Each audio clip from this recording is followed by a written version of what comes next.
시청자 여러분, 편안한 주말 보내고 계십니까? 한 주간의 뉴스를 쉽게 정리해드리는 토요 랭킹쇼, 지금부터 출발하겠습니다. 네, 스튜디오에는 이현종 문화일보 논설위원, 최진봉 성공회대 교수, 정혁진 변호사 나오셨습니다. 어서 오세요. 네, 안녕하세요. 네, 그럼 저희가 준비한 첫 번째 한 랭킹 바로 만나보시죠. 대선 60일 앞두고 다시 시작.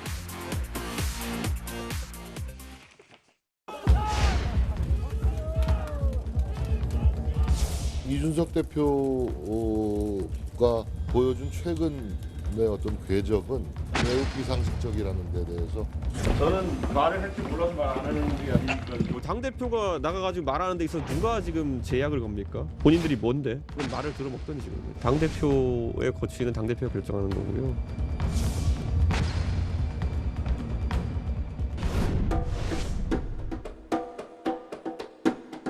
저는 오늘부터 1분 1초도 낭비하지 않겠습니다. 당사에 제 침대 하나 놔주십시오. 솔선수범하는 자세로 당사 안에서 숙식을 해결하겠습니다. 마시시죠! 소식으로!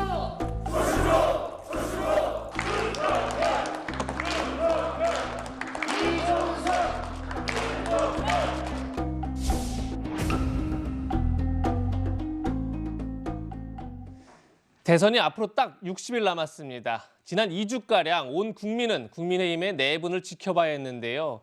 결국 지난달 울산 회동 때처럼 다시 윤석열 후보와 이준석 대표가 서로 끌어안으면서 최악의 갈등은 극적으로 봉합됐습니다.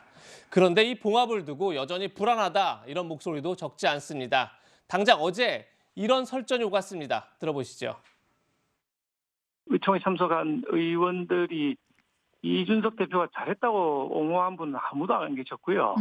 후보께서 안고 가겠다, 품고 가겠다 이렇게 포용하는 모습을 보인다고 하니 후보의 뜻을 그래도 따라주는 게 낫지 않겠느냐 하는 쪽으로 여론이 움직인 것입니다. 오늘 박수영 의원이 하신 인터뷰 내용이라는 것이 당의 화합에 도움이 1이라도 되는지는 한번 고민해 보시고 적당히 하십시오. 지금 상황에서 저라고 박 의원님에 대해서 할 말이 없어서 안 하는 거 아니거든요. 그러니까 적당히 하시고 정신 좀 차렸으면 좋겠습니다, 다들.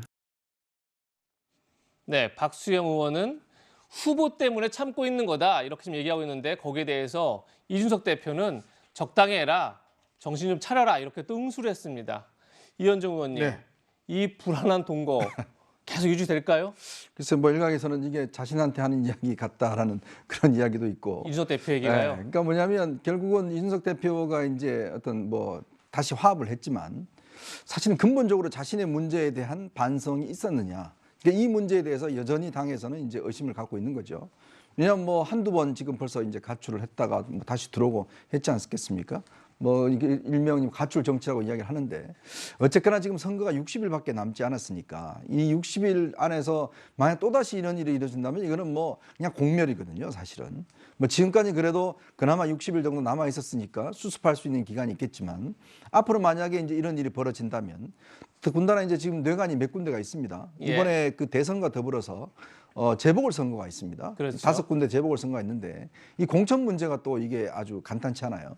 거기다가 이제 안철수 후보와의 이제 단일화 문제, 이게 이제 아마 이번 대선의 최대 빅 이벤트가 될 것 같은데, 여기에 대해서도 아마 윤석열 후보와 이준석 대표의 입장이 상당히 달라질 수가 있습니다. 그동안 보면 이준석 대표는 안철수 대표에 대해서 상당히 이제 본인이 뭐 싫은 감정들을 뭐 서슴없이 이야기를 했지 않습니까? 이제 그렇기 때문에 물론 지금 상황에서는 워낙 윤석열 후보의 지지율이 떨어지다 보니까 응급하게 일단 땜질을 했습니다만은 과연 이제 이런 것들이 다시 재현하지 않을까? 그러니까 이 이준석 대표의 태도를 보면, 그러니까 자신이 그동안 비판해왔던 의원들에 대해서 또 똑같은 이런 이야기를 하고 있는 거거든요. 그렇기 때문에 아마 앞으로 이런 부분은 여전히 당내에서 이 뇌관으로 남아 있을 것 같습니다. 네. 네, 이렇게 여전히 급히 봉합한 상처에 대한 우려가 있지만요. 국민의힘 선거 캠페인은 달라지고 있습니다. 어제 이준석 대표의 비단 주머니 가운데 하나인 AI 윤석열이 등장했습니다. 직접 보시죠. 비땡땡님, 팽땡땡님, 문땡땡님, 이땡땡님, 추땡땡님 주신 댓글 잘 봤습니다. 공약 익히 댓글창을 열면서 예상은 했지만 이런 댓글을 보니 그래도 슬픕니다. 정말 슬픕니다. 아쉽지만 프로그램의 한계입니다. AI 윤석열의 도리도리가 구현될 수 있도록 대한민국 AI 산업 부흥을 함께 이뤄내겠습니다. 준표 형님, 청년의 꿈 솔직히 봤습니다. 윤석열 검색해 봤더니 매우 맵싸해서 혀가 얼얼하더라고요. 엽떡 5단계 먹은 줄 알았습니다.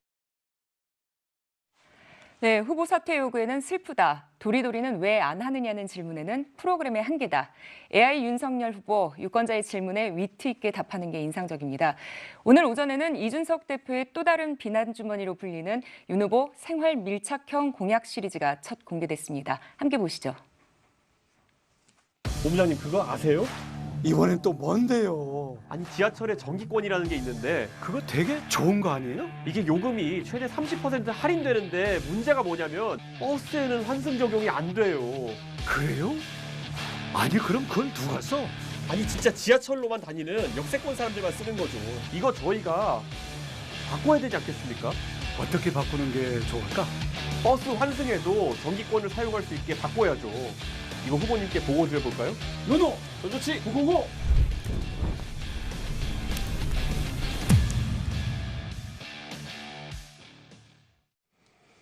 네, 유튜브 쇼츠로 올라온 짧은 영상인데요. 확실히 눈길을 끕니다. 이준석 대표가 돌아오고서 선거 캠페인이 변하고 있는 느낌이 확실히 드는데 최진봉 교수님 어떻게 보십니까? 뭐 시도는 잘했다고 봐요. 일단 네. 뭐 젊은 층을 상대로 해서 이제 저런 공약들은 사실 젊은 층들이 대상으로 주로 하는 게 많다고 저는 보여지는데 그렇죠. 네. 그런 점에서 이제 이준석 대표가 갖고 있는 어떤 그 젊은 층에 대한 이해도 이런 부분들이 좀 활용됐다고 보여지고요. 중요한 건 저게 얼마나 생활 밀착형 정보이긴 하지만 일반적으로 좀 많이 알려진 정보이기도 해요. 물론 지금 현재 지하철에서 버스로 환승할 때 정기권을 산 분은 환승이 안 되거든요. 지금 그러니까 요금 환승이 안 된다는 말씀을 드리는 것이고요. 그런 부분도 바꿔야 되겠죠. 이런 부분을 좀 더 적극적으로 활용하되 중요한 건 이게 그 젊은 층이나 국민들에게 정말 생활에서 직접적으로 영향을 미쳐서 확산될 수 있는 그런 정보들을 많이 좀 만드는 게 필요하지 않겠나는 생각이 듭니다. 네. 조금 전에 보신 것처럼 윤석열 후보의 생활 밀착형 공약 처음 공개됐는데 아무래도 이재명 후보의 소확행, 그러니까 소소하지만 확실한 행복 공약 시리즈에 대응하기 위한 성격이 짙어 보입니다. 이재명 후보는 오늘도 또 하나의 소확행 공약을 발표했습니다. 어떤 내용인지 보시죠. 네, 이재명은 합니다. 소확행 공약, 벌써 42번째 공약인데요. 이번에는 골프장, 대중골프장의 회원제식 운영을 막겠다 이런 공약을 냈습니다. 고가의 회원제 골프장과 구별되는 대중골프장이 지난해에만 세금 감면으로 7천억을 넘게 감면받았는데 이렇게 세금 혜택을 받으면서 비싼 이용료 그리고 유사회원 모집으로 이용객의 불만이 높다. 따라서 대중골프장의 운영 방식을 건전하겠다 이렇게 지금 밝히고 있는 건데요. 조혁진 변호사님, 확실히 국민의힘이 내용을 좀 벗어나고 나니까 대선이 좀 정책 공약으로 좀 정책 경쟁으로 좀 가고 있는 그런 모양도 보이는 것 같아요. 어떻게 일단은 보십니까? 국민의힘 자체는 공약을 내세울 형편도 안 됐었던 거고 그다음에 그 사이에 민주당에서는 이런저런 공약을 쭉 내보냈는데 그럼에도 불구하고 워낙 국민의힘 내부의 사정이 그 사람들의 관심을 다 뽑아들였으니까 그러니까 주목을 받지 못했었던 것 같은데 이제 국민의힘 같은 경우에 윤석열 후보가 어제 같은 경우에 보면 뭐 지옥철 탔다 그러면서 GTX 관련해 가지고 이런저런 공약들을 많이 내보냈고 예. 그다음에 이제 술에 붙는 세금을 음주운전 예방이나 피해자 지원에 쓰겠다. 그다음에 또 어제 굉장히 관심을 끌었던 것이 여성가족부 폐지한다. 이런 예. 공약을 딱 내세우니까 거기에 비례해 가지고 민주당의 기존 공약들도 관심을 갖게 되는 그런 상황인 것 같은데 이런 것이 사실은 선거를 불과 2달밖에 남겨놓지 않은 상황에서는 이런 것이 지극히 정상적인 상황이 아닌가 싶습니다. 네, 그렇습니다. 하지만은 여전히 윤석열 후보 앞에는 여러 숙제가 남아있다 이런 지적이 나오고 있습니다. 그중에 하나가 바로 국민의힘 원팀 구성인데요. 특히 홍준표 의원의 적극적인 협조를 끌어내지 못하고 있다라는 건데 최근에는 홍 의원이 윤석열 후보를 향해서 조언을 하기도 했습니다. 들어보시죠. 이거는 뭐 사측동자도 알 수 있는 문제입니다. 후보 본인의 역량, 말하자면 능력, 그 문제하고 처가비리입니다. 그게 가장 본질적인 문제고 대장동 비리도 마찬가지고 내 처갓집 비리도 마찬가지다. 그건 엄단하겠다. 당 단호한 태도를 보여줘야지 윤석열 후보가 내세웠던 공정, 상식, 정의에 부합하게 됩니다. 공격을 받으면서 공정이 무너지고 상식이 무너지고 정의가 무너졌다고 생각하니까 지지율이 내려가죠. 어떤 질문이 들어오더라도 현장에서 대답을 할 수 있어야죠. 나는 윤 후보한테 그런 자질이 충분히 있다고 봅니다. 그 기회를 지금 못 잡았을 따름이죠. 윤석열 후보는 어제 마침 다음 주 홍준표 의원을 만날 거라고 얘기했습니다. 윤 후보 얘기 들어보시죠. 홍준표 의원과 어떻게 만나는 성사가 될지 구체적인 약속을 아직 날짜를 잡은 것은 아니고요. 어제 제가 연초구해서 새해 그 신년 인사 겸 안부 전화를 드렸는데 다음 주쯤 한번 날을 잡아서 보자는 말씀을 하셨고 날짜나 뭐 이런 건 아직 정하진 않았죠. 그런 상황입니다. 유승민 전 원하는 투표를 하셨는지 또 언제쯤 만날 수 있으신지. 그래서 뭐 다각도로 어떤 소통을 노력하고 있습니다. 윤석열 후보가 국민의힘 대선 후보로 선출된 지 2달이 지났는데요. 이현정 의원님, 네. 이제라도 윤 후보가 윤승민 그리고 홍준표 의원과 함께 원팀을 이룰 수 있을까요? 저는 정치인이 그러니까 농부하고 비슷하다고 봐요. 그러니까 네. 봄에 씨앗을 뿌리지 않으면 가을에 예. 수확할 게 없습니다. 마찬가지로 정치를 그만두지 않은 이상 자신이 어떤 면에서 대선의 역할을 하지 못하면 그 정치적 성과를 나눠 가질 수가 없는 거거든요. 그러니까 그런 면에서 보자면 지금 이제 지금까지는 그래도 뭐 이 경선에 대한 후유증이라든지 뭐 등등 있었기 때문에 많은 비판도 하고 또 자기 나름대로 정책 행보를 해왔다고 한다면 이제부터는 좀 입장이 달라지지 않을까 생각이 들어요. 왜냐하면 이제 60일이라는 거는 정말 이제 대선전이 본격적으로 들어가는 시점이거든요. 그렇죠. 여기에 자신의 어떤 노력과 힘의 보탬이 결국 후보 입장에서 보면 굉장히 고마울 수가 있습니다. 그러니까 예전보다 더 덩치가 커질 수가 있는 거죠. 그런 면에서 보면 저는 아마 지금 이 유승민 후보나 홍준표 후보가 지금 시점에 이 도와준다고 그러면 그 성과가 또 이 전체의 성과가 굉장히 많이 날 수 있는 그런 상황이 됐다 봅니다. 그래서 아마 다음 주에 홍준표 후보도 윤석열 후보를 지금 만나기로 했다는 거 아니겠습니까? 예. 워낙 정치를 오래 하신 분이기 때문에 내가 언제쯤 들어가야 되는가 타이밍을 아마 정확히 알고 있는 것 같아요. 저도 아마 곧 유승민 후보도 윤석열 후보와 만날 가능성이 저는 높다 봅니다. 네. 어떤 식이든지 이제 선거에 기여를 해야 되니까요. 결국 정치라는 게 이제 점점 선거가 다가올수록 이 참가자들이 많아진다. 뭐 이런 현상들이 보이고 있는 것 같습니다. 예, 네. 긍정적인 전망을 해주셨는데 윤석열 후보 앞에는 또 하나의 큰 숙제가 놓여 있습니다. 안철수 후보가 약진하면서 안철수 후보와의 단일화를 생각하지 않을 수 없는 그런 상태인데요. 어제 발표된 한국갤럽 조사에서 안철수 후보 또 한 번 약진했습니다. 지금 이건 대선 후보 호감도 조사인데요. 먼저 지지도 조사를 먼저 보겠습니다. 자, 3주 전과 비교한 겁니다. 이재명 후보는 36% 계속 유지하고 있습니다. 윤석열 후보는 35%에서 26%로 9%포인트가 빠졌습니다. 반면에 안철수 후보는 3주 전 5%에서 15%로 3주 만에 10%포인트가 올랐습니다. 심상정 후보는 5%에서 그대로 유지하고 있는 그런 상황입니다. 조금 전 보셨던 호감도 조사도 한번 같이 보시죠. 이번엔 지지도와 달리 호감도를 물었습니다. 그랬는데 순서대로 볼까요? 안철수 후보가 38%로 호감도가 가장 높았습니다. 이어서 이재명 후보 36%, 심상정 후보 30%, 윤석열 후보 25% 이렇게 호감도가 나타났는데요. 최재모 교수님, 안철수 후보와의 단일화, 그러니까 윤석열 후보가 결국은 해도 되고 안 해도 되는 변수가 아니라 할 수밖에 없는 상수로 점점 가고 있다. 이런 전망이 많은데 동의하십니까? 지금 상황에서는 그렇게 볼 수 있지만 아직은 그거는 상수라고 보지 않아요, 저는. 왜냐하면 윤석열 후보의 지지율이 어떻게 변화할 거냐를 지켜봐야 된다고 봅니다. 이제 어쨌든 원팀으로 가는 모습을 보여주고 있잖아요. 그렇게 분열된 모습, 이준석 대표의 갈등 문제 때문에 여러 가지 악재들이 많았는데 이런 부분이 어느 정도 봉합되는 모습을 보이면 새로운 출발을 시작했어요. 여기서 얼마나 지지율이 끌어올려지느냐의 문제에 저는 달려있다고 봐요. 그러니까 윤석열 후보 입장에서는 지금 당장 단일화 얘기하면 안 돼요. 그게 해서 도움이 되겠습니까? 절대 도움 안 됩니다, 본인한테. 그럼 지지율 더 빠져요. 아니 뭐 단일화 할 건데 그럼 될 사람 찍어야지. 예컨대 더 이미지 좋은 사람 찍어야지. 이런 얘기 나오지 않겠어요? 단일화 얘기 입 밖에서 꺼내면 안 되고요. 윤석열 후보의 그러나 다만 윤석열 후보의 지지율이 만약 답보상 지금의 이 상태에서 계속 간다. 그러면 상수가 될 수밖에 없죠. 그래서 아마 설 전까지가 가장 중요할 거라고 저는 봐요. 그러니까 예. 설이 되면 보통 이제 한 달 정도 남은 거거든요. 선거가. 그 상태까지도 만약 윤석열 후보가 지금의 지지율을 끌어올리지 못하게 되면 그건 단일화는 당연히 해야 되는 상황이 될 수 있을 겁니다. 다만 지금 상황이 단일화를 얘기할 때가 아니고 본인 스스로 지지율을 끌어올리는 데 집중해야 된다고 저는 봐요. 왜냐하면 지금 현재 안철수 후보의 지지율이 올라간 것 중에 많은 부분이 윤석열 후보에서 빠진 부분이라고 볼 수밖에 없어요. 아까 추이를 보면. 예. 그렇다고 하면 이건 반대급부가 있는 거잖아요. 윤석열 후보가 올라가면 안철수 후보는 떨어질 수밖에 없어요. 그 구조로 가면 나중에 굳이 단일화를 안 하고도 경쟁이 가능해지는 상황이 되기 때문에 저는 이 한 달 동안 설 전까지 한 달 동안의 지지율의 추이가 결국 상수가 될 거냐 아니면 그냥 무시하고도 갈 수 있는 문제가 될 거냐가 결정될 거라고 봅니다. 네, 대선 주자들의 지지율에 또 매우 민감하게 반응하는 곳이 있습니다. 바로 주식시장인데요. 선거 때 이제는 늘상 이른바 정치인 테마주가 등장합니다.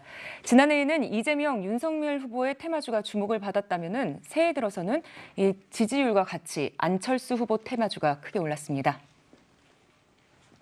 네, 이재명 테마주를 보면요. 2021년 상승률이 굉장히 높았습니다. A 회사의 경우는 360% 이상 오르기도 했는데요. 연초에는 오히려 마이너스를 기록하고 있습니다. 윤석열 테마주의 경우에는 윤석열 후보와 같은 파평유씨라는 최대 주주가 있다라는 이유만으로도 300% 이상 오른 그런 회사가 있습니다. 연초에는 20%로 확실히 낮아졌고요. 그리고 마이너스까지 내려간 그런 테마주도 있습니다. 안철수 테마주 보시죠. 안철수 후보가 창업하고 또 대주주로 있는 그런 곳에서는 연초 변동률이 조금 더 높게 나왔습니다. 그리고 대표가 안철수 후보와 서울대 동문이라는 이유만으로도 또 연초에 12% 이상 올랐고 사회이사가 안철수 후보 후원 회장이라는 이유로 60% 이상 오른 그런 종목도 있습니다. 네, 최근 주가 흐름을 보면은 자본시장에서도 안철수 후보에 대한 관심이 굉장히 높아진 게 보입니다. 안철수 후보가 창업하고 개인 최대 주주로 있는 회사, 최근 몇 차례 대선 때마다 주가가 요동치고 있어요. 그렇죠, 정혁진 변호사님? 네, 제가 찾아봤더니 네. 이게 이제 이준석 후보의 그 행동하고 굉장히 영향이 많더라고요. 네. 그래서 이준석 후보가 2번 가출하지 않았습니까? 첫 번째 가출했을 때는 주가에 변동이 별로 없었어요. 뭐 조금 오른 정도. 그런데 12월 20일 날 선대위 사퇴한 후부터 주가가 그때부터 뛰기 시작했는데 딱 보름 됐거든요. 네. 그 보름 동안에 무려 70%가 올랐습니다. 네. 그래서 12월 말에 안내 그 주식을 샀던 사람은 진짜로 엄청난 그 수익을 얻을 수도 있었던 것 같은데, 그런데 그 회사가 설립이 1995년도에 됐었어요. 그래서 네. 상당히 오래된 회사이긴 한데 지난 10년 동안 대선이 있을 때마다 하늘같이 올라갔다가 끝나고 딱 떨어지고 그런 경향을 여러 차례 반복을 했었는데, 과연 이번에는 어떤 결과가 나올지 이것도 하나의 흥미로운 포인트 중에 하나가 아닐까 생각이 듭니다. 네. 네. 가출이라는 표현은 은유적인 표현이었다, 은유적인 비유였다 이렇게 말씀드리겠습니다. 자, 대선 후보 테마주 얘기 들어봤는데 역대 대선을 보면 대선 이후 낙선자 테마주는 물론이고 당선자의 테마주도 모두 떨어졌다. 이것이 실제 나타난 현상이라고 합니다. 그러니까 신중한 투자하셔야 될 것 같습니다. 자, 어쨌든 윤석열 후보와 안철수 후보 단일화 논의에 앞서서 양당 본격적인 밀당에 들어갔다 이런 평가가 나오고 있는데요. 양쪽 목소리 들어보겠습니다. 단일화 논의가 지금 당장 들어갈 수 있다고 생각하십니까? 제한할 생각이 없는데요. 윤석열 후보도 제한할 생각이 없는 거로 파악하고 계십니까? 그건 제가 대신해서 말씀드리지 않겠습니다만은 예. 제가 아무 이유 없이 이렇게 말하는 건 아닐 겁니다. 윤석열 후보가 단일화 주제로 만나자고 하면 만날 수는 있다고 하셨잖아요. 기존에 그렇지 않습니다. 저는 정치인이 만나자는 요청이 오면은 누구라도 못 만날 이유는 없다는 원론적인 말씀을 드린 겁니다. 저는 겸허하게 묵묵하게 제가 갈 길을 가겠습니다. 네, 이현중 의원님, 네. 제가 밀당이라는 표현을 썼는데 양쪽 다 단일화에 지금 관심 없다 지금 이런 이제 얘기를 하고 있는데, 실제 단일화에 들어간다 하더라도 나중에 그럼 어떤 방식으로 할 거냐, 여론조사의 문구는 어떻게 할 거냐, 굉장히 또 치열한 이제 삿바싸움이 있을 텐데 단일화 전망 어떻게 하십니까? 제가 지난해 4.7 재보궐선거 있고 난 다음에 제가 방송하면서 그런 말씀을 드렸어요.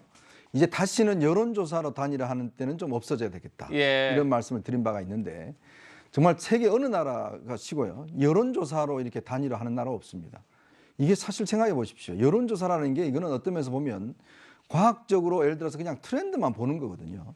과연 이게 어떤 민심이 정확히 반영한다고 보십니까? 안 그렇거든요. 저는 그래서 결국 어떤 식이든지 결선 투표를 해야 된다. 그러니까 만약에 정확히 어떤 이런 여론을 반영하기 위해서는 우리가 대선도 앞으로 결선 투표제로 도입을 해서 프랑스 같이 그러면 처음에 마크롱이 일단 못 가다가 나중에 마크롱이 된 거 아니겠습니까? 그러니까 국민에 의해서 어떤 직접적인 표에 의해서 단일화가 이루어지고 선출돼야 되는데 문제는 이걸 어떻게 그 여론조사 기관이라는 어떤 그런 어떤 사적 기관들이 여론조사를 해서 그것도 오차 범위가 많은 거 아니겠습니까? 또 시간에 따라서 다를 테고 또 조사의 시점에 따라서 방법에 따라서 묻는 질문에 따라서 또 역선택이라는 것 자체가 있느냐 없느냐 또 이걸 넣느냐 마느냐에 따라서 굉장히 수치가 달라지거든요. 지금 이번에 발표되는 여론조사 보십시오. 일주일에 저희가 한 18개 정도 여론조사 발표됩니다. 수치가 다 틀려요. 그리고 이게 뭐 처음에 1%부터 10% 이상까지 차이 똑같은 상황에서 차이 나는 게 너무 많습니다. 그런데 이걸 가지고 만약에 조금의 0.1% 차이를 가지고 이 후보가 단일 후보다 라고 결정하는 게 이게 얼마나 문제가 많습니까? 또 더군다나 이게 지금 딴 게 아니라 대통령입니다. 한 나라의 대통령을 뽑는데 예를 들어서 정말 0.00 몇 % 차이로 가지고 단일 후보를 결정한다? 저는요 이번에는 이걸 없었으면 좋겠어요. 이거는 정말 민심을 왜곡하는 것이고 그렇다면 이거는 정치적 타협을 해야겠죠. 어떤 면에서 단일화 간다면 이제만큼은 여론조사에 의한 단일화 방식이 아니라 진짜 정치적 타협에 의한 그 단일 후보 이게 나와야 된다는 저는 생각이 들어요. 지금부터 뭐 역선택 이야기하면요.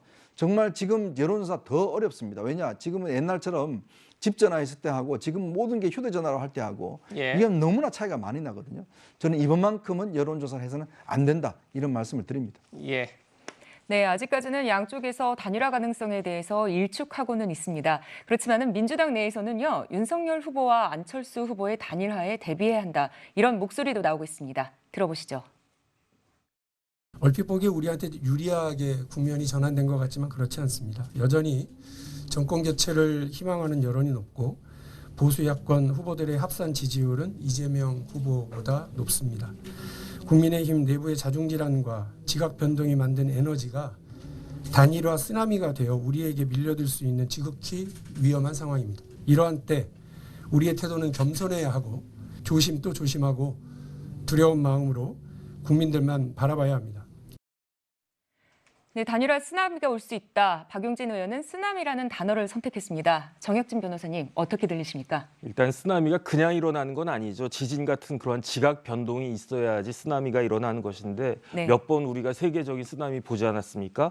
엄청난 힘으로 모든 것을 다 쓸어버리는데 제가 봤을 때 단일화가 이뤄지면은 야권의 지각 변동은 있겠지만 그것이 쓰나미 정도로까지 힘이 있을까 그거는 그 의문이 드는데요. 그런데 중요한 것은 대선은 오로한 나싱 게임 1%라도 더 가져가는 후보가 전체를 다 먹는 그런 게임이기 때문에 쓰나미까지 아니더라도 상당한 영향력을 주어서 대선에서 승리하게 되면 효과는 쓰나미적인 효과랑 똑같은 거죠. 더군다나 지금 여론이 정권 재창출보다는 정권 교체하는 쪽에 더 많은 여론들이 있는데 야당 후보가 단일화된다라고 하면은 다시 이슈가 정권 교체냐 정권 재창출이냐 지금까지 인물 대결보다도 그런 쪽으로 그 관심이 쏠릴 수 있기 때문에 그 박용진 의원은 아주 정확하게 지금 문제를 잘 보고 있다. 저는 그런 생각을 하고 있습니다. 네. 대선을 60일 앞두고 야권의 후보 단일화가 다시 주요 변수로 떠올랐습니다. 앞으로 어떻게 진행될지 함께 지켜보도록 하겠습니다. 다음은 이번 대선의 또 다른 이슈인 대장동 특혜 개발 의혹 짚어보도록 하겠습니다. 두 번째 안랭킹에서 만나보시죠. 대장동 토론 성사될까? 네, 두 번째 안랭킹에서 대장동 이슈를 다루기에 앞서서 먼저 선두로 치고 올라온 민주당의 분위기부터 살펴보겠습니다. 영상으로 만나보시죠.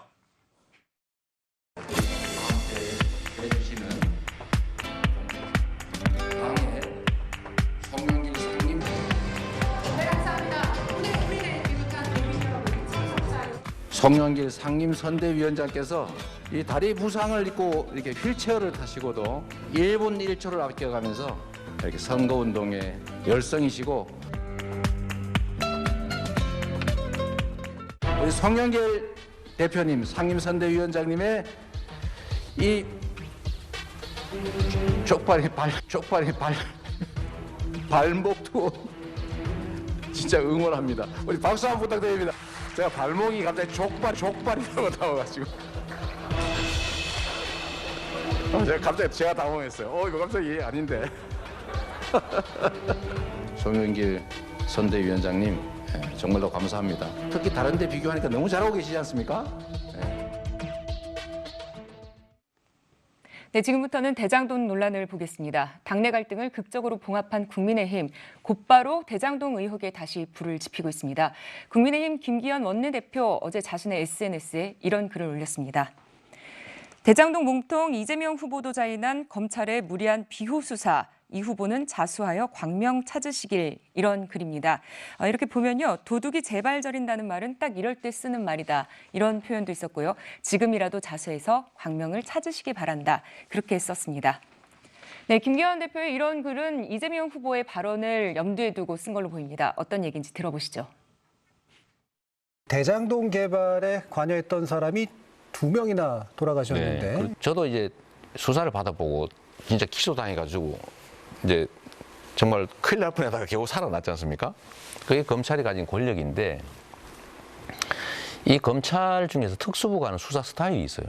목표를 딱 정하고 이 목표에 부합하는 증거는 막 만들고 배치되는 증거는 전부 다 제외합니다. 너무 무리한 수사가 한 원인이 됐을 가능성이 많습니다. 뭐 그런 얘기도 있지 않습니까? 윤석열 후보가 수사받은 사람 중에 5명이 극단적 선택을 했다.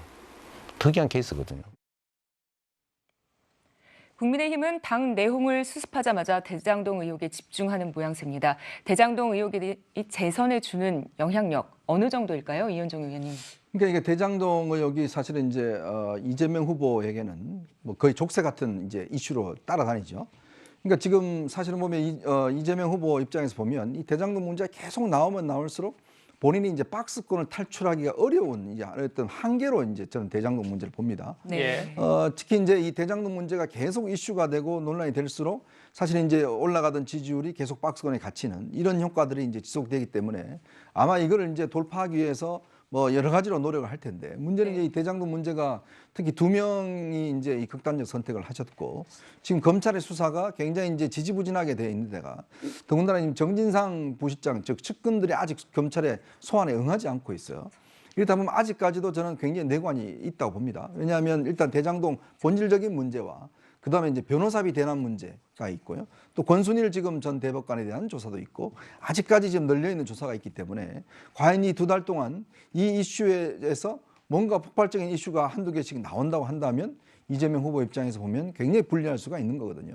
이제 그런 면에서 보면 어쨌거나 국민의힘의 입장에서는 대장동 문제를 계속 불러일으켜야지만이 이재명 후보를 박스권에 갖춰놓는 효과가 있을 것이고, 네. 이재명 후보는 어쨌거나 여기서 본인이 무관하다는 게 계속 이야기를 해야지만이 뭔가 지지율이 상승세를 탈 수 있을 것이고, 그렇기 때문에 이전 대선에서는 저는 가장 큰 변수는 일단 대장동 문제가 여전히 작용하고 있지 않는가, 그런 생각이 듭니다. 네. 윤석열 후보도 어제 직접 대장동 원주민들을 만났습니다. 그러면서 대장동 문제를 검증하는 토론을 하자, 이렇게 이재명 후보에게 역제안을 했는데요. 이재명 후보는 어떤 반응을 보였을까요? 들어보시죠. 당연히 뭐 국민적 의혹이 많은 이 대장동 문제에 대해서 집중적인 검증 토론이 있어야 될 것이고요. 법정 토론 3회 가지고는 검증하기에 부족한 횟수다. 국민들께 여러 번에 걸쳐서 후보 상호 간의 검증이 필요하다라는 입장입니다. TV 토론, 법정 토론만으로 부족하다고 실무협의에 착수해야 된다고 하셨는데 당장 다음 주라도 나서실 건지. 준비가 되면 언제든지 저는 환영합니다. 네, 이재명 후보는 얼마 전에 한 방송사 인터뷰에서도 대장동 토론에 대해서 상식 밖의 일이라 제가 제안하기는 어렵지만 만약에 윤석열 후보가 제안을 한다면 거부할 이유가 없다, 이렇게 밝혔습니다. 그런데 민주당 방송토론 콘텐츠 단장인 박주민 의원은 이재명 후보와는 다소 결이 다른 얘기를 했습니다. 그 목소리도 함께 듣고 이야기 이어가겠습니다. 처음에 이제 보도에는 윤석열 후보 캠프 측에서 이제 대장동에 한정된 그런 토론을 준비 중이다, 이런 보도가 나왔었어요.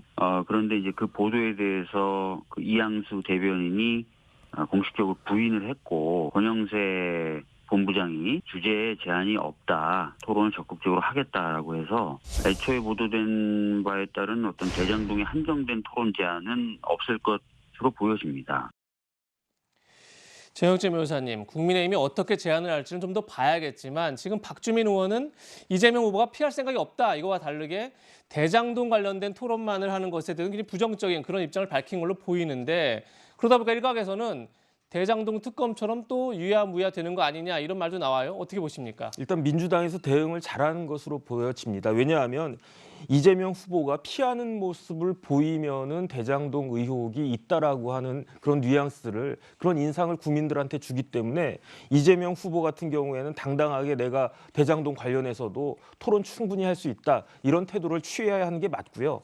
그런데 실질적으로 대장동 관련해가지고는 다른 걸 떠나가지고 이재명 후보가 그 당시에 성남시장이었기 때문에, 그다음 또 결재나 이런 것들 너무 많이 했었고, 그다음에 또 유동규 본부장과 계속 어울리는 그런 모습들도 많이 보였기 때문에 사실 대장동이 이슈가 되는 것이 좋을 건 하나도 없거든요. 그런 의미에서 실무진이라고 할 수 있는 박주민 본부장이 이런 식으로 어느 정도 선을 긋는 것은 민주당 입장에서는 뭐 당연히 해야 될 그러한 그 태도가 아닌가, 그런 생각이 듭니다. 그럼 최지문 교수님, 제가 제목을 달았지만 대장동 토론 성사됩니까? 어떻게 보십니까? 저는 된다고 봐요. 네. 그러니까 저는 그렇게 봐요. 그러니까 지금 박주민 의원의 말은 이런 거잖아요. 대장동 처음에 이제 국민의힘의 제안이 바뀌고 있다는 얘기를 한 거예요. 지금 민주당이 거부한다는 얘기가 아니라 국민의힘의 주장이 처음엔 이렇게 대장동 토론회만 하자고 했다가 바뀌고 있고 이렇게 바뀌고 있다는 얘기를 한 것이고, 제안을 그렇게 하지 않을 것이라고 얘기했기 때문에 뭐 저도 그럴 가능성이 있다고는 봐요. 왜냐하면 국민의힘 입장에서도 대장동만 가지고 토론회 하자는 게 국민들한테 그렇게 좋게 보이진 않을 수 있어요. 그럼에도 불구하고 만약 국민의힘에서 대장동만 가지고 토론회 하자는 이재명 후보 한다고 그랬잖아요.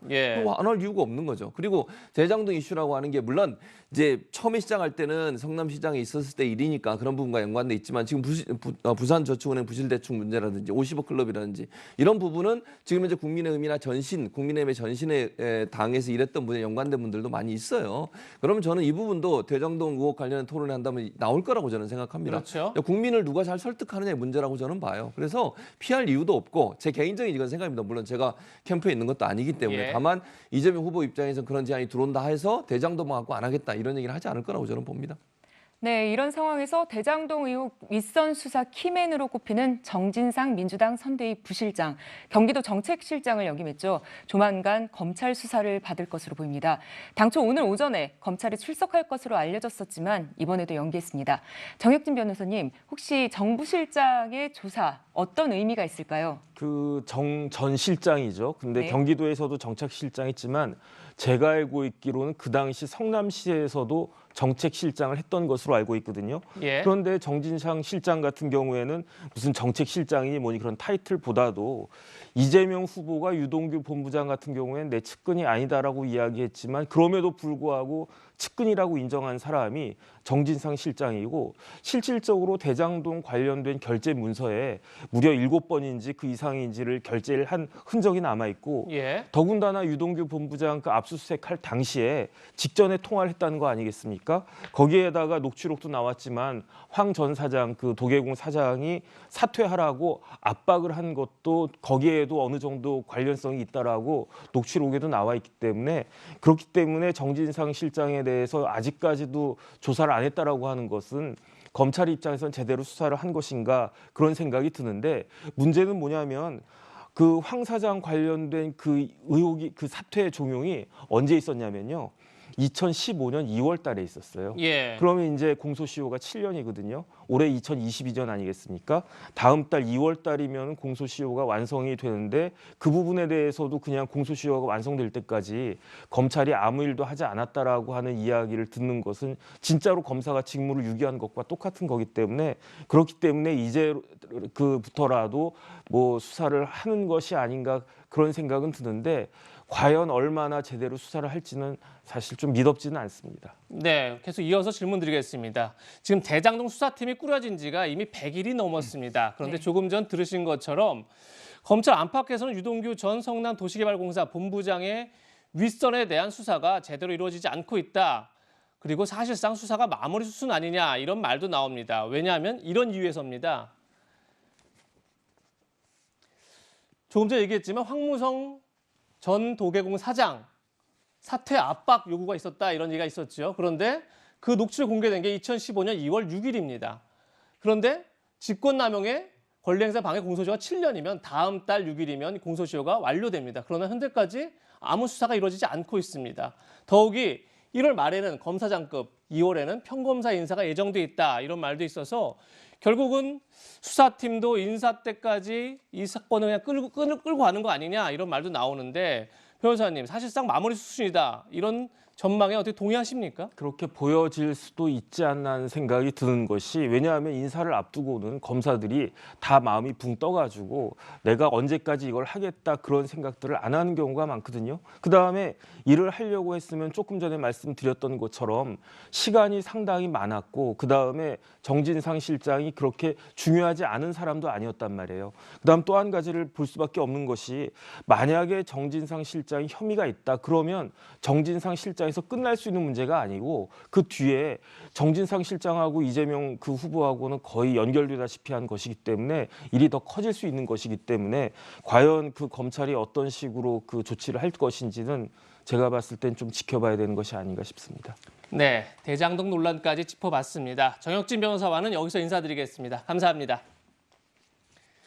다음 세 번째 한 랭킹 만나보실 텐데요. 이번 주 그리고 다음 주 정치권을 뜨겁게 달굴 세 가지 이슈를 저희가 모아봤습니다. 지금 만나보시죠. 탈모, 젠더, 박근혜. 지금부터 다룰 세 가지 이슈의 키워드를 지금 만나보셨는데 먼저 탈모 관련된 얘기부터 해보겠습니다. 영상으로 만나보시죠. 이재명을 뽑는다고요? 이재명은 심는 겁니다. 앞으로 제대로 심는다 이재명. 나의 머리를 위해. 저는 이미 심었습니다. 이재명을 반드시 청와대에 심읍시다. 욕실 배수구가 머리카락으로 자주 막힌다. 하나, 둘, 셋. 머리숱이 없기 때문에 바람이 조금만 불어도 빈대가 다 보이는 거예요. 추워도 저도 항상 모자 있는 옷을 즐기거든요.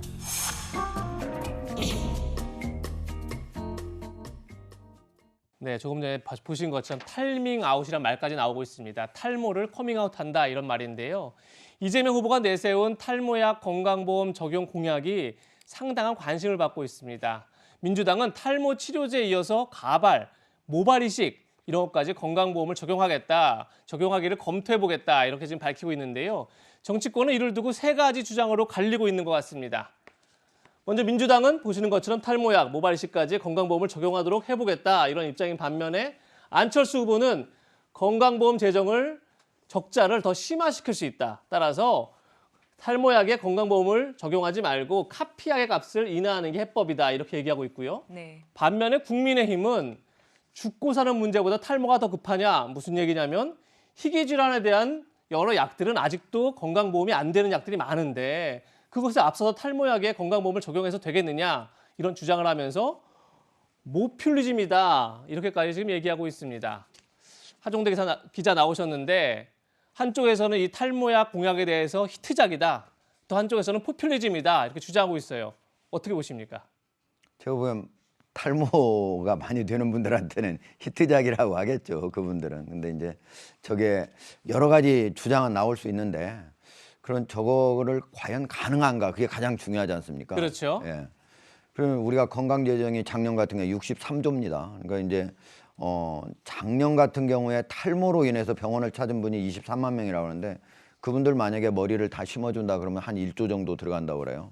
그러니까 뭐 63조 중에 1조니까 뭐 그렇게 뭐 1% 좀 넘으니까 뭐 할 수 있지 않느냐 이렇게 생각하는데 건강보험이라고 하는 거는 사실은 이제 사람의 신체가 이제 여러 가지 상처를 입었거나 아니면 생명의 위험이 있을 때 하는 거지 않습니까? 그런데 이제 그 머리를 심고 이런 것들은 아직까지는 우리나라에서는 이건 미용이다. 성형에 해당한다 이런 얘기들이 있기 때문에 과연 이제 건강보험으로 우리가 63조가 있지만 실제로 전체 우리가 의료비 있지 않습니까?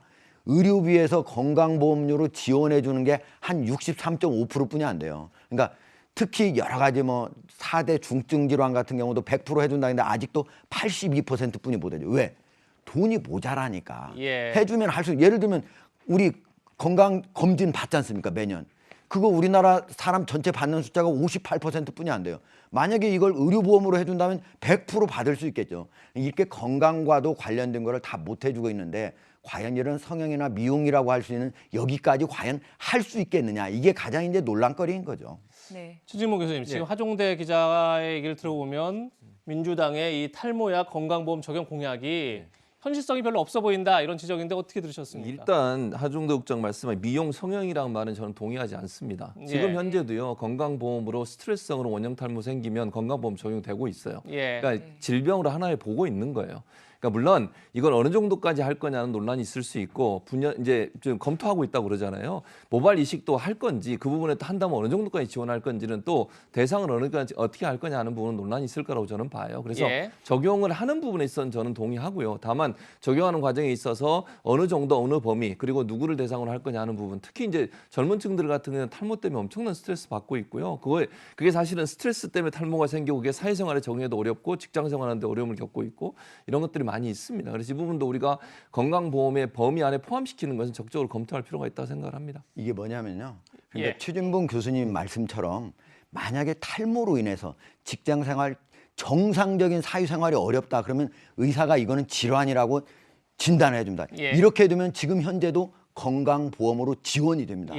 그러지 않은 사람들이기 때문에 그러지 않은 사람들은 지금 지원이 안 되는 거거든요. 지금 그것까지 해주자는 거거든요. 그거는 지금 현재는 좀 어렵다 이런 얘기예요. 아니 그건 검토 중이라고 제가 말씀을 드렸잖아요. 해주자는 게 아니고 어떤 범위를 어느 영역까지 할 건지는 검토 중에 아직 밝히진 않았기 때문에 좀 지켜보시면 될 것 같습니다. 만약에 구체 공약이 나오면 그때 다시 토론을 할 수 있는 그런 주제가 아닌가 싶습니다.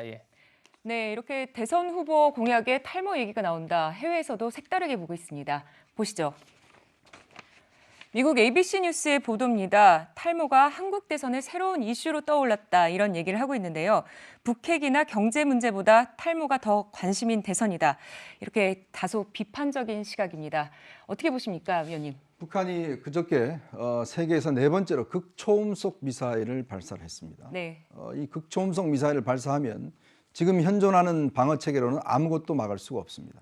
700km를 간다고 하니까요. 우리나라 전 국토가 다 해당이 되겠죠. 만약 여기에 전술핵을 넣는다 그러면 얼마나 많은 피해가 있겠습니까? 근데 이 문제에 대해서 대선 후보 이재명 후보가 관심 있다는 이야기는 제가 들어본 적이 없어요. 자, 그러면 이 탈모 이야기 하셨는데 그러면 앞으로 속눈썹도 하고 그다음에 이제 코골이도 하고 다 하죠 뭐. 그건 못할 거 뭐 있습니까? 그 때문에 스트레스 받으면 많은데. 그런 식으로 하면 안 된다는 거예요. 왜냐하면 이 우리나라 지금 건보 재정이요. 이 문재인 케어 시작하면서 2018년부터 내리 지금 적자하고 있습니다. 그리고 지금 적립금이 20조 쌓아놨는데 이거 다 지금 대부분 써서 2024년에는 이 적립금마저도 없어요. 그다음부터 어떻게 됩니까? 세금으로 보존해야 됩니다. 그러면 돈을 더 내야 됩니다. 그 동의하시겠습니까? 지금 탈모 1,000만 명 지원하기 위해서 그러면 지금에 있는 건강보험료 인상하시는데 만약 동의하신다면 모르겠어요.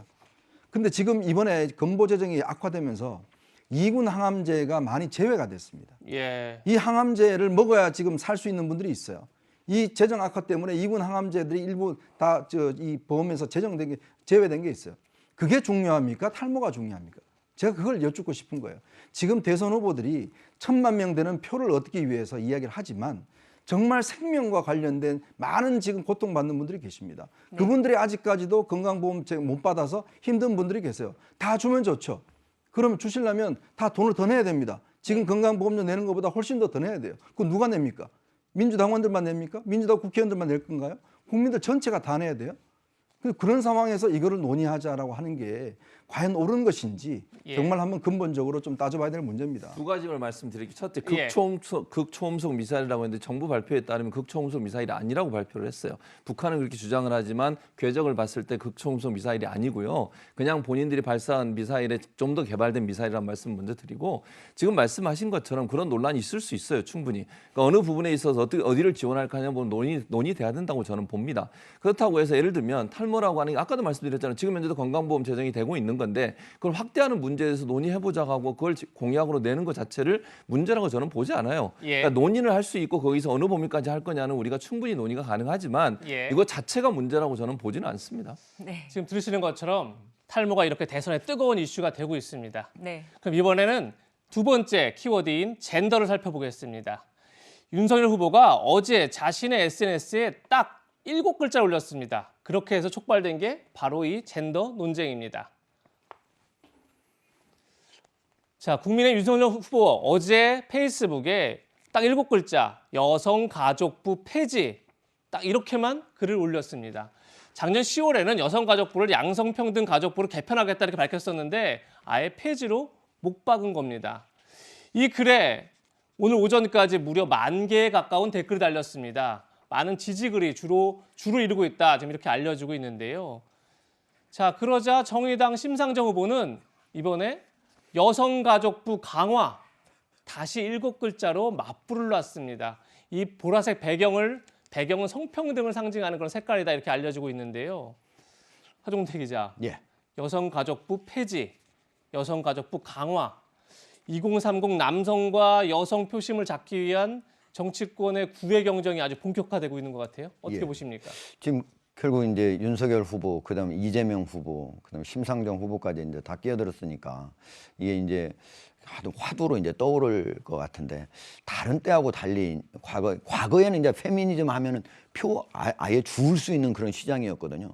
근데 지금 같은 경우에는 지금 페미니즘이 너무 나간 거 아니냐 그런 생각을 하는 분들도 있고 아니다. 아직도 여전히 우리 사회에는 페미니즘이 좀 필요하다 하는 사람들도 여러 시각이 있어요. 있는 거죠. 예. 네. 그러다 보니까 지금 이제 페미니즘이 뜨거운 감자가 된 상태예요. 제가 보기에도 그 윤석열 후보 같은 경우에 여성가족부 폐지라고 하는 저 공약을 그 페이스북에 올릴 때까지는 고민이 많았던 걸로 알고 있어요. 과연 남녀 양성 평등 그런 가족 그 부로 할 것인지 아니면 진짜 폐지를 할 것인지. 다만 이제 지금 20, 30대에서는 아니 우리나라 페미니즘이 너무 나갔다 이런 사람들이 사실 다수 쪽으로 많이 가고 있다고 그러거든요. 심지어 여성들 중에서 상당수도 우리 페미니즘 너무 심하게 많이 나간 거 아니야 그런 쪽이 있다고 하니까 표를 계산해서 제가 보기엔 아마 한 것 같아요. 그런데 지금 또 이재명 후보 같은 경우는 지금 여성 페미니즘 쪽에 갔다가 지금 거기 가서 동영상 찍었다가 지금 논란에 빠지지 않았습니까? 어쨌든 그런데 제가 보기에는 두 분은 어떤 식으로 그걸 공약을 하더라도 이거는 남녀가 대한민국에서 서로 공존하고 상생하고 협력할 수 있도록 공약이 이루어져야 되는 것이지 이것이 서로 갈등을 일으키거나 앞으로 서로 힘들게 만드는 걸로 가서는 안 된다. 예. 어쨌든 남성들이 군대 가고 시험 보면 대부분 여성들이 상위를 차지하고 또 이 60세면은 이제 나가야 되지 않습니까? 정년퇴직. 그런데 여성들은 2, 3년씩 더 하는 이런 현실에서 남성들이 갖는 그런 역차별에 대한 것들도 이제는 고려할 때가 됐다는 것은 사실인 것 같습니다. 네, 방금 남성들이 역차별 부분을 얘기하신 거고 그럼에도 불구하고 남녀가 공존하고 상생해야 된다 이런 말씀하셨는데 이현정 의원님, 일각에서는 정치권이 오히려 젠더 갈등을 부추기는 것 아니냐 이런 지적도 나오는 것 같아요. 그러니까 이게 이제 정치권이 어차피 표를 의식해야 되니까 특히 이제 2030들 같은 경우는 젠더 이슈가 굉장히 중요한 이슈가 돼 있습니다. 이게 이제 행동화가 돼 있고요. 이제 그렇다 보니까 어느 쪽을 어쩌면 여기서는 중립이 있을 수는 없죠.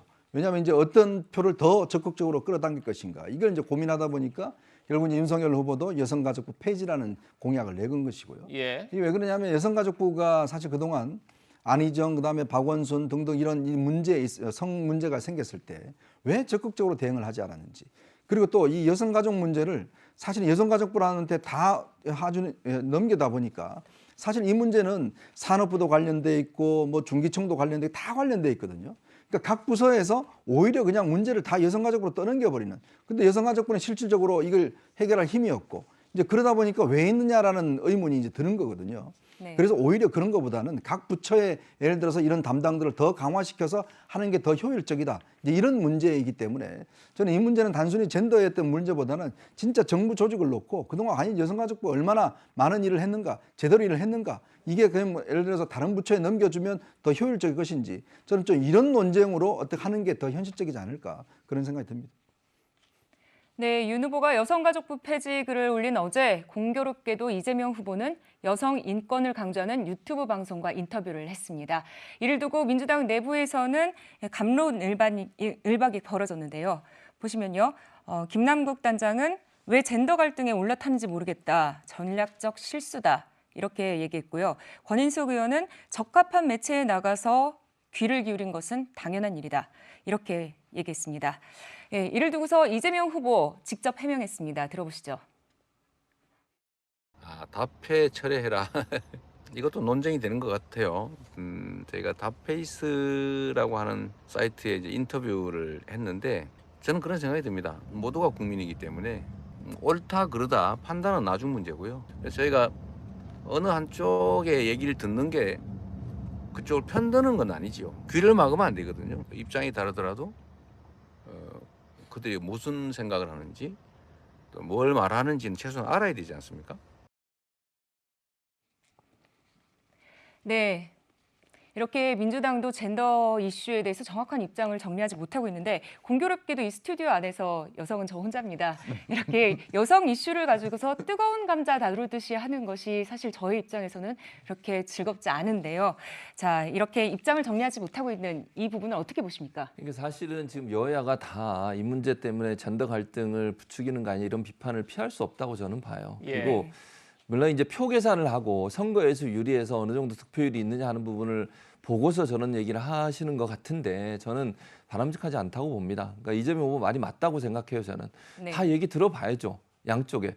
물론 민주당 내에서도 그 이재명 후보가 그 SNS에 출연하신 걸 가지고 상당히 비판적 여론이 있습니다. 분명히 있고요. 네. 그런 부분 때문에 서로 논쟁하고 이러고 있는데 저는 그래도 아니 남성이든 여성이든 양성 평등하자는 거 아닙니까? 그거는 뭐 제가 볼 때 아무도 거기에 반대하지 않을 거라고 저는 생각해요. 네. 그래서 어느 쪽을 듣고 어느 쪽을 안 듣고 어느 쪽에도 표가 있고 그쪽이 더 뭐 세력이 있으니까 그쪽으로 가야 된다 이렇게 얘기하는 것은 너무 정치공학적이라고 생각해요. 물론 뭐 선거 과정에서 그 얘기를 하는 거를 또 전혀 무시할 수는 없다고 봅니다만 저는 그렇다 하더라도 대선 후보라면 남성이든 여성이든 차별 없이 다 얘기 듣고 그분들에게 좋은 얘기하면 그거 정책으로 만들 수 있는 노력하는 것이 저는 필요하다고 보고요. 정치권이 너무 표 계산만 해서 이 남성 여성 간의 갈등이나 젠더 갈등을 부추기는 행동도 저는 자제해야 한다고 봅니다. 이것이 국론 분열을 일으키는 거잖아요. 선거를 통해서 국민 통합할 수 있도록 너무 표 계산보다는 정말 국민들 누구 한 사람에게 또는 한 어떤 그 세력이나 아니면 성에 편중되지 않는 그런 정책들이나 제도들이 필요하다고 저는 봅니다. 네. 이 후보가 출연한 유튜브 채널 답페이스 영상은 다음 주에 공개될 예정이라고 합니다. 이게 공개된 이후에 논란이 더 커질지 아니면 잠재울 수 있을지 한번 지켜보도록 하겠습니다. 대선의 마지막 키워드, 박근혜 전 대통령입니다.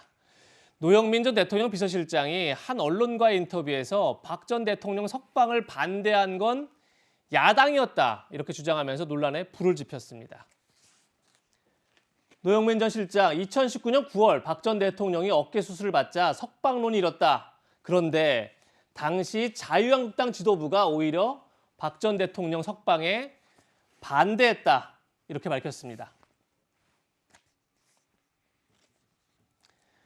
그러면서 아무리 그래도 자당 대표를 했고 탄핵이 됐어도 대통령까지 했는데 야당 지도부가 참 모질다 이런 생각을 했다는 겁니다.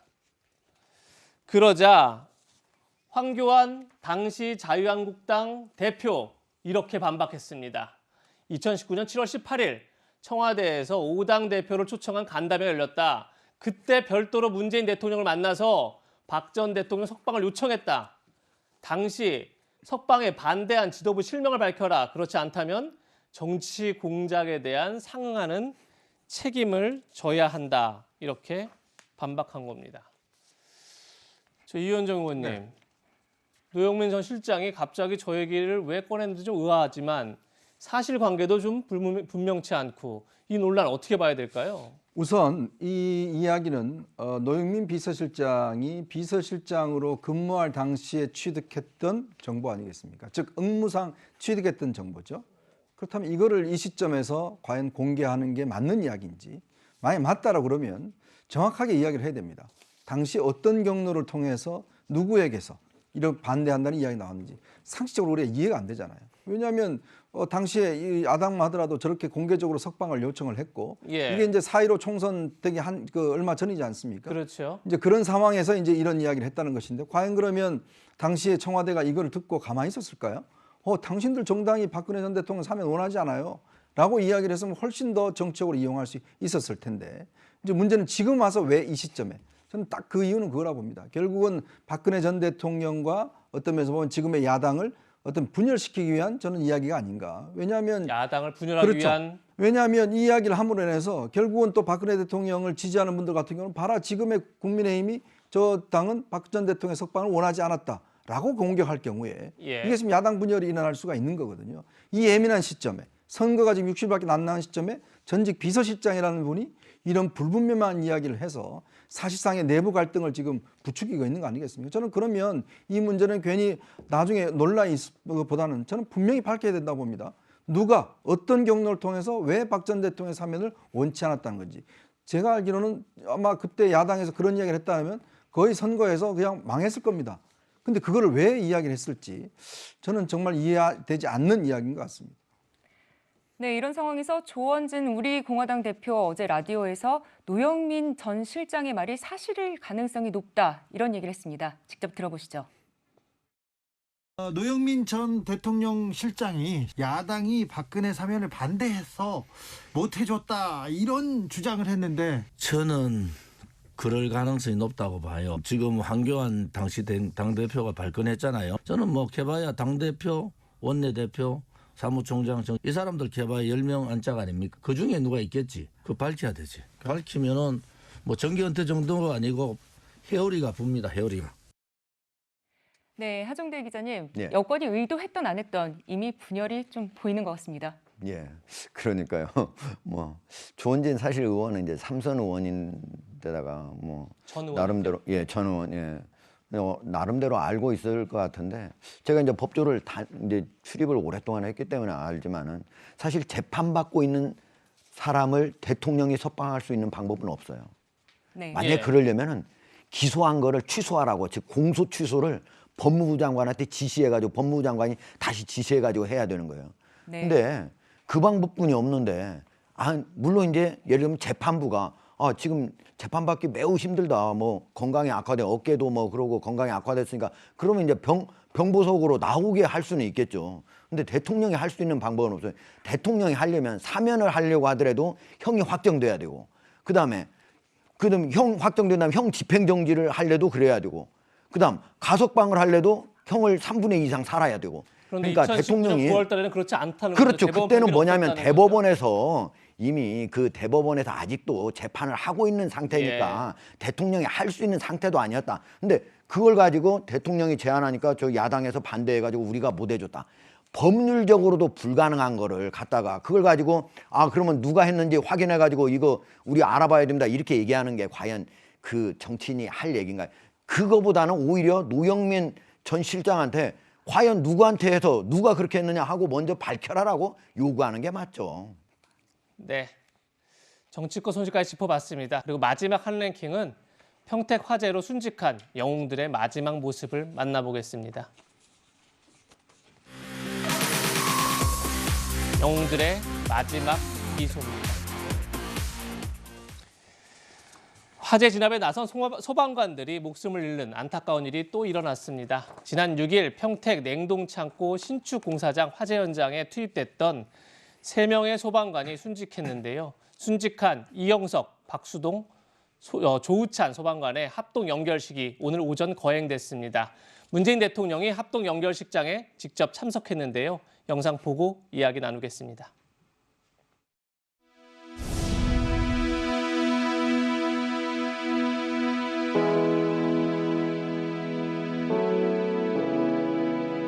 국민의 생명과 안전을 지키는 데가 헌신해 주셨습니다.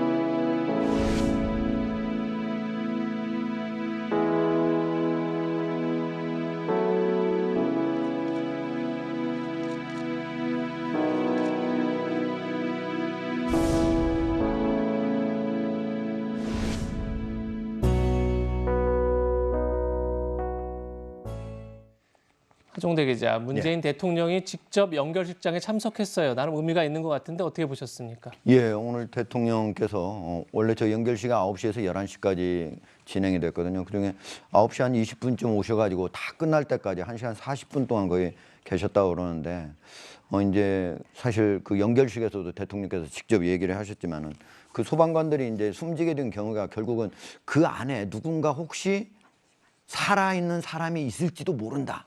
라는 생각에 그 위험을 무릅쓰고 들어갔던 거잖아요. 그래서 그렇죠. 결국 세 분이 숨지게 됐던 거잖아요. 그래서 그런 것들에 대한 책임감 그리고 용기 이런 것들에 대해서 대통령께서 직접 경의를 표한다 이런 얘기를 했는데 물론 그런 것들에 대해서도 이제 얘기를 좀 하고 또 뭐 저기 유가족 위로를 하려고도 갔었지만은 제가 보기에는 또 대통령이 사실 저는 어느 정도 책임을 느껴야 된다고 봅니다. 왜냐면은 최근 5년 동안 화재 지나가다가 숨진 소방관이요 거의 뭐 매년 몇 명씩 나왔어요. 제가 알기로는 아마 최근 5년 동안 거의 뭐 소방 이거 그 화재 하면서 그 숨진 사람이 그 화재로 인한 숨진 사람은 소방관 필요에 포함해가지고 한 50명 되는 거 알면 매년 10명이 죽은 거예요. 그러니까 그리고 요즘 같은 경우에는 지금 물류 창고가 대형화되잖아요. 그러면 거기에 소방관 인력도 확충해줘야 되고 여러 물류 창고가 갈수록 대형화되면 어떤 식으로 설비를 해야 될지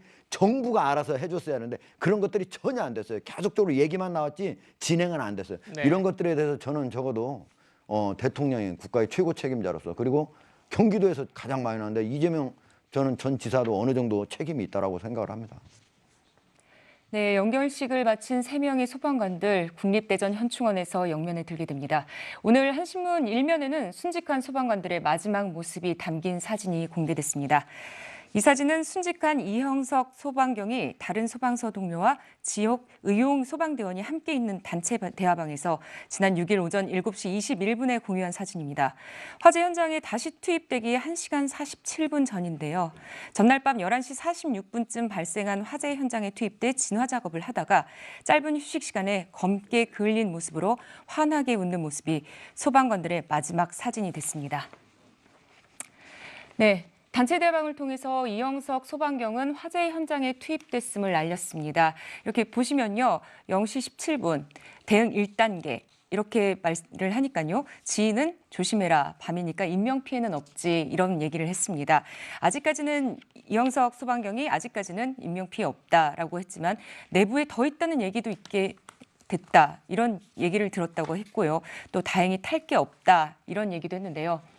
다행히 탈 게 없다 이렇게 말했지만은 다시 불길이 일어났습니다. 너무 안타까운 상황인데요. 최진봉 교수님. 예, 말씀하신 것처럼 사실 아침 6시 32분쯤에 큰 불길은 잡았어요. 근데 예. 문제는 뭐냐면 이 불이라고 하는 게 특히 이제 이 안에는 물류 창고다 보니까 여러 가지 그 탈 수 있는 요소들이 너무 많았거든요. 그리고 물건들도 많이 쌓여져 있는 상황이었고 아마 소방관들이 육안으로 봤을 때는 어느 정도 잔불 처리하러 들어간 거거든요. 아침 9시에 잔불 처리하러 들어갔는데 그 당시에 육안으로 봤을 때는 더 탈 게 없는 거로 보였던 것 같아요. 그런데 불길이 다시 살아난 거거든요. 그러니까 이건 예측이 불가능한 상황에서 소방관들이 가서 잔불 처리라고 들어갔는데 갑자기 불길이 나오다 이게 커지다 보니까 그걸 피하지 못하고 결국 이런 참사를 당하게 된 건데 너무 안타깝습니다. 정말 국민의 생명과 안전을 지키기 위해서 열심히 노력하는 소방대원들이 정말 마지막까지 잔불 처리해서 깨끗이 처리하려고 했는데 그 숨어있던 불길이 다시 새어나오는 바람에 저런 인명피해가 있어서 너무 안타깝고요. 저런 모습 정말 쉬지도 못하고 저렇게 사진 보면서도 너무 가슴이 아파요. 사실은 쉴 수가 없어서 라면으로 끼니 때우고 쪽잠을 자고 이러면서 화재를 대응하는 저분들이 더 이상은 희생이 없었으면 좋겠다는 생각이 듭니다. 네. 화재 현장에 투입됐다가 잠깐 쉬는 사이에 찍은 사진, 그 사진이 마지막 사진이 될 줄 아마 아무도 몰랐을 텐데요. 언론에는 또 순직한 소방관의 산소통 사진도 공개되고 있습니다. 보시는 것처럼 검게 그을린 산소통 사진을 보면 당시 마지막 현장이 얼마나 참혹했는지 알 수 있을 것 같습니다. 네. 예, 이번 사고와 관련해서 현장에서는 구조할 대상이 없는데 너무 무리하게 소방관들을 투입했다 이런 지적도 나옵니다. 그러다 보니까 물론 소방당국은 이렇게 얘기하고 있습니다. 탈출한 작업자들이 추가로 작업자가 안에 더 있다 이런 얘기가 있어서 들어갈 수밖에 없었다 이렇게 얘기하고 있는데 네. 한편 공무원 노조에서는 오히려 반복되는 어떤 무리한 진압 명령이 실제 문제다 이렇게 또 반박하고 있습니다. 하종대 기자 어떻게 보십니까? 이거는 그 현장에 있는 책임자하고 그다음에 뭐 거기 현장 이제 투입된 사람들하고 이런 문제를 따질 문제는 아니에요. 왜냐면은 만약에 거기에 지금 아무래도 살아있는 사람이 있을 것 같다라고 하면은 소방관이 만약에 안 들어갔을 경우에 그 사람이 숨지는 결과가 나타나면 어떻게 되겠습니까? 소방관이 제대로 소극적인 대응을 해가지고 결국은 이렇게 사망자가 나왔다 이런 얘기 당연히 나오지 않겠습니까? 그러니까 저는 그런 상황에서 현장에 있는 지휘관이 한 번 더 들어가서 확인해보라. 이런 얘기하는 거를 탓해서는 절대 안 된다고 생각을 하고 네. 그거보다도 더 중요한 건 뭐냐면 지금 물류창고 거기 7층짜리입니다. 지하 1층짜리 엄청 큰 물류창고예요. 갈수록 우리나라의 전체 창고가 2만 3천 개가 넘습니다. 그중에 물류창고만 4,700개. 물류창고는 대부분이 다 큰 창고들이에요. 예. 층고만도요. 이 지금 여기 한 3층 좀 넘잖아요. 스튜디오니까 좀 높은 자리잖아요. 예. 근데 물류창고는 보통 8m예요. 한 층이. 한 층이요? 그러니까 얼마나 많습니까? 그리고 대부분이 지금은 과거처럼 이렇게 사람이 가지고 와서 거기다 자재를 쌓아놓는 게 아니라 자동으로 AI가 해서 가도록 막 3층, 5층 이렇게 돼서 쌓아놓기 때문에 통로도 아주 비좁아요. 예. 그러니까 과거하고 달리 스프링쿨러도 건식에서 일반식에서 습식으로 바꿔야 되고 여러 가지 대형 선진화를 했어야 되는데 그런 것들이 안 된 게 가장 큰 문제고 소방관을 확보하지 못한 게 더 큰 문제지 현장에서 있는 책임자하고 그 사람들 사이에 뭐 문제 있었다 이런 식으로 하는 거는 저는 큰 문제라고 봅니다. 네, 물류창고 화재 참사 이번이 처음이 아닙니다. 불과 몇 달 전이죠. 지난해 6월에도 비슷한 일이 있었습니다. 보시면요, 지난해 6월 이천 쿠팡 물류센터 화재 진압 후에 이런 비슷한 일이 있었습니다. 현장에 진입했다가 불길이 다시 살아나서 고립됐던 소방관 한 명이 결국 순직했습니다. 이번에도 마찬가지였습니다. 소방관 5명 중 2명이 탈출을 했지만은 3명은 다시 살아난 불길에 순직을 한 그런 사고입니다.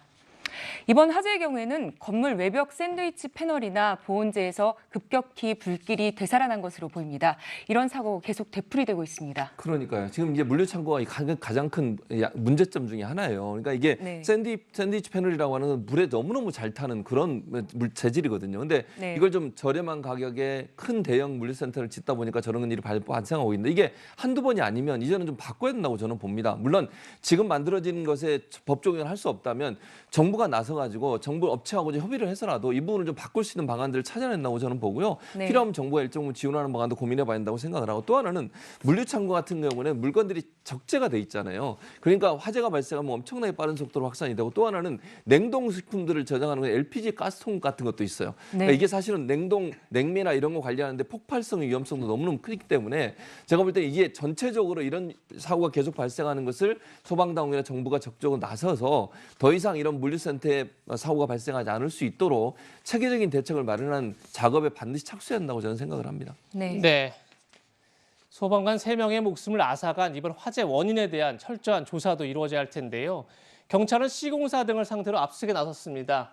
6개 회사 12곳을 압수수색 진행했는데 하정대 기자, 경찰 수사 앞으로 어디에 초점이 맞춰질까요? 그러니까 이제 경찰은 뭐 이제 과연 설계 도면대로 제대로 했느냐, 뭐 그다음에 과연 이 겨울에 하다가 뭐 문제가 없었느냐 이런 걸 집중하고 있는 것 같은데 그거는 이제 경찰 수사도 당연히 그렇게 하긴 해야 돼요. 그렇지만 행정 당국이 과연 이런 창고들에 대해서 제대로 관리하고 그다음에 시설이 제대로 돼 있는지 보고 그리고 아까도 얘기했지만은 소방관들을 확충해주고 이런 것들이 더 중요하다. 그래야만 이런 사고를 방지할 수 있다. 저는 그렇게 봅니다. 네, 조금 전에 하정대 기자가 얘기했던 소방관 화재 사망 숫자는 정확하게 확인이 안 돼서 그건 다시 정확히 확인해서 저희가 올리도록 하겠습니다. 네, 저희가 오늘 준비한 내용은 여기까지입니다. 나와주신 세 분 고맙습니다. 감사합니다. 60초 광고 뒤에 다시 돌아오겠습니다. 네, 다음 주 월요일부터는 식당이나 카페뿐만 아니라 대형마트, 백화점에 들어갈 때도 반드시 방역 패스가 있어야 합니다. 어제는 이 방역 패스가 기본권을 침해하는지를 두고 법원에 신문이 있었는데요. 법원은 다음 주 중 방역 패스 효력을 유지할지 아니면 정지할지 결정한다고 합니다. 만약 방역 패스 효력을 정지한다면 지금까지의 방역 대책을 전면 수정할 수밖에 없을 텐데요. 다음 주 이 뉴스를 주목해야 할 것 같습니다. 저희는 다음 주 토요일 더욱 알찬 내용으로 찾아뵙겠습니다. 시청해주신 여러분 고맙습니다.